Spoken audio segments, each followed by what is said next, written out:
Isang kaganapan na naman sa cut din sa ngayong araw na to. Update po natin ang mga netizens, mga fans, sa mga supporters po natin sa ngayon. Uh, ang topic po natin for today is tungkol po sa cut din. Ang kaganapan po ng cut din sa ngayon na si Catherine Bernardo, pansin ng mga netizens sa kanya na gumaganda yung kanyang hugis ng kanyang katawan. Alagang-alaga kasi si Alden at alam naman natin na si Alden ay mahilig sa restaurant, mahilig pumunta sa makakainan. Kaya itong si Catherine, kitang-kita naman natin na hindi siya pinapabayaan ni Alden pagdating sa pagkain. Kaya nakikita natin na ang katawan ni Kat sa ngayon ay gumaganda. Not like before nung sila ni Daniel Padilla na halos hindi mo na siya, parang sobrang payat niya. Ang hinala pa nga ng netizen ay nagbabitamin siya. Parang ganun. Yung sobrang payat niya na hindi mo maintindihan. Ramdam na ramdam mo yung katawan ni Catherine na naghihina. Ganun yung kay Catherine noon. Alam naman natin at nakikita naman natin kung ano na yung kalagayan ni Catherine sa ngayon, kung paano na siya at kumusta na siya, kung okay lang ba siya o kung nasa mabuting tao na siya ngayon. Kitang-kita naman natin na si Alden ay mabait na bata.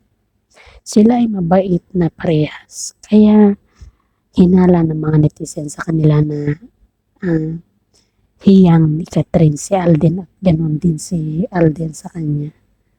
Nararamdaman kasi ng mga netizen na gumaganda na yung katawan ni Catherine. Tumataba na siya at nagkakalaman-laman na din na. Nakikita rin ni Mami Minto gaano kaalaga si Alden sa kanyang anak, kaya pinuubayan na lang ni Mami Min si Catherine kay Alden kasi nakikita niya naman na mahal ni Alden si Catherine. Sa mga kapakong content creator, nag-update po tayo sa ating mga paborito at idolong artista kasi alam naman natin na sila yung nagbaviral. Dadako naman tayo sa ibang topic about kay Daniel Padilla. Si Daniel Padilla naman po ay tumataba sa ngayon at panay inom-inom ng alak ang kanyang ginagawa.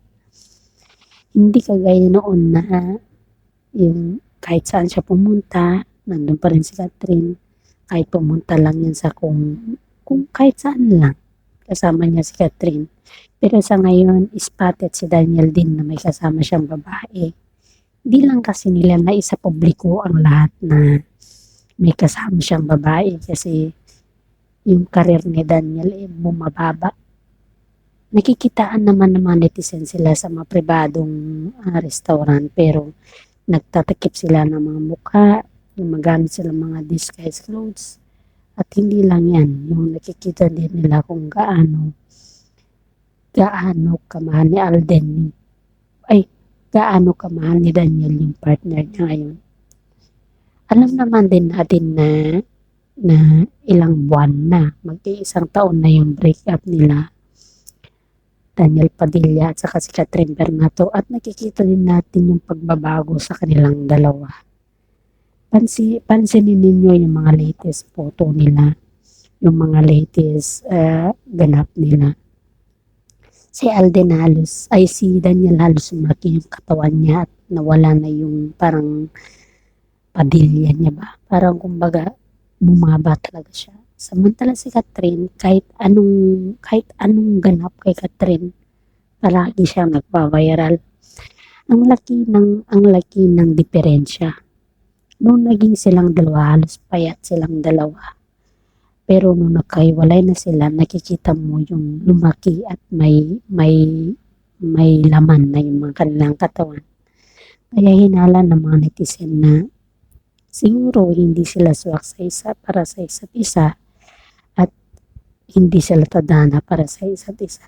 Pero sabi naman ni Robin Padilla na hindi daw para hindi daw para ay panahon para magkapag-balikan pa yung dalawa sa ngayon.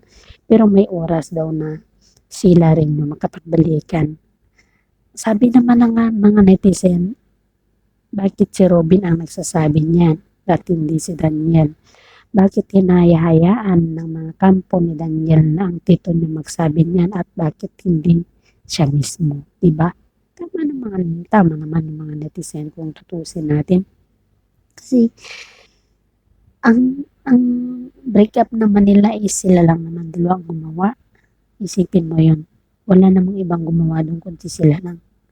Saka bakit idaan pa ni Daniel Padilla sa tito niya ang kanyang mensahe patungkol kay Catherine. Kung talagang may intensyon si Daniel na makipagbalikan kay Kat, dapat noon pa sana gumawa siya ng paraan. Hindi yung maghihintay-hintay pa lang siya sa mga sinasabi ng mga ibang tao, pakalmahin ang mga utak ni Kat kung ano-anong negatibo na pumapasok sa kanya at parang hinayaan niya na lang na pumunta si Catherine sa mga ibang tao.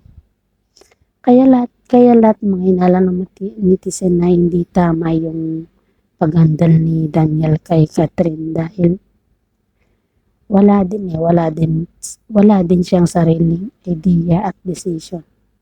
Iniisip na nga ng mga ibang tao na paano nagtagal si Catherine kay Daniel na ganun pala ang trato sa kanya. Diba? Pati rin ako, iniisip ko din yan kung paano siya nagtagal. Alam naman natin lahat na ang 12 years na yun ay hindi basta-basta yun. Paano niya nai-handle yung 12 years na yun sa kabila ng kasinungalingan ni Daniel sa kanya. Simulat sa pool, alam naman natin lahat na hindi lumaki ang ulo ni Daniel kung hindi siya nakipagtandem kay Catherine. At si Catherine lang naman ang kanyang katandem simulat sa pool. Siya din ang naging katandem niya at siya din yung nag-ahon sa kanya sa hirap. Alam naman natin lahat yan. Kaya hindi natin makipagkaila kung ano talaga yung mga masasabi ng mga netizen. Kagaya sa mga kagayang kong content creator, marami din kami napapaisip kay Daniel Padilla kung ano talaga at kung ano talaga yung kalagayan niya. Sa ngayon, pagpatuloy po lang natin panoorin ang ating mga idolo at salamat po sa mga nanonood at sa mga nagsusubscribe sa akin. Sana magustuhan niyo po yung aking content. Maraming salamat po.